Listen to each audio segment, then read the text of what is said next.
Pregnancy டைமில் iron calcium tablet எல்லாம் சாப்பிட்டு நம்ம முடி காடு மாதிரி வளரும். ஆனால் டெலிவரி முடிஞ்சதுக்கு அப்புறமா முடி பாதி காணாமல் போயிடும். எனக்கும் இதே ப்ராப்ளம் இருந்ததுங்க. அந்த ப்ராப்ளம்கான சொல்யூஷன் தாங்க இந்த கருவேப்பிலை பொடி. கருவேப்பிலை நல்லா க்ளீன் பண்ணிட்டு நல்லா வெயிலில் காய வச்சு அது மாதிரி ஒரு பேனில் போட்டு நல்லா வறுத்தெடுத்து வச்சுக்கோங்க. அதே மாதிரி புதினாவும் நல்லா க்ளீன் பண்ணிட்டு வெயிலில் காஞ்சதுக்கு அப்புறமா நல்லா வறுத்தெடுத்து வச்சுக்கலாங்க. கடாயில் கருப்பு உளுந்து சேர்த்து நல்லா வறுத்தெடுத்து வச்சுக்கோங்க. அதே மாதிரி முழுமல்லியும் சேர்த்து நல்லா வறுத்தெடுத்து வச்சுக்கலாங்க.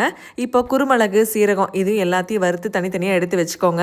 ட்ரை பண்ண பூண்டு, வெள்ளை எள்ளு நல்ல டேஸ்ட்டுக்காக உப்பு கடலையும் சேர்த்து நல்லா வறுத்து வச்சுக்கோங்க. அரைக்கும் போது மாங்காய் பொடியும் பெருங்காய பொடியும் சேர்த்து அரைச்சு வச்சிட்டீங்க அப்படின்னா சூப்பரான கருவேப்பிலை பொடி ரெடி ஆகிடுச்சுங்க. ஒரு கடாயில கொஞ்சமா ஆயில் சேர்த்துட்டு கடுகு, உளுந்து, கடலைப்பருப்பு, கருவேப்பிலை எல்லாம் போட்டு தாளிச்சிட்டுங்க. இந்த கருவேப்பிலை பொடி இருக்கு இல்லைங்களா, அது ஒரு ஸ்பூன் போட்டுட்டு கொஞ்சமா சாதம், கொஞ்சம் உப்பு சேர்த்து நல்லா கிளறி விட்டுட்டு சாப்பிட்டு பாருங்க. அட்டகாசமா இருக்கும். இந்த மாதிரி உங்களால செய்ய முடியல அப்படின்னு நினைச்சீங்க அப்படின்னா ஃபிட் அண்ட் ஃபுட் தமிழ் நீங்க ரீச் பண்ணலாம். நான் செஞ்ச இதே ப்ராசஸ் தான் அவங்க செஞ்சு கொடுத்துட்டு இருக்காங்க.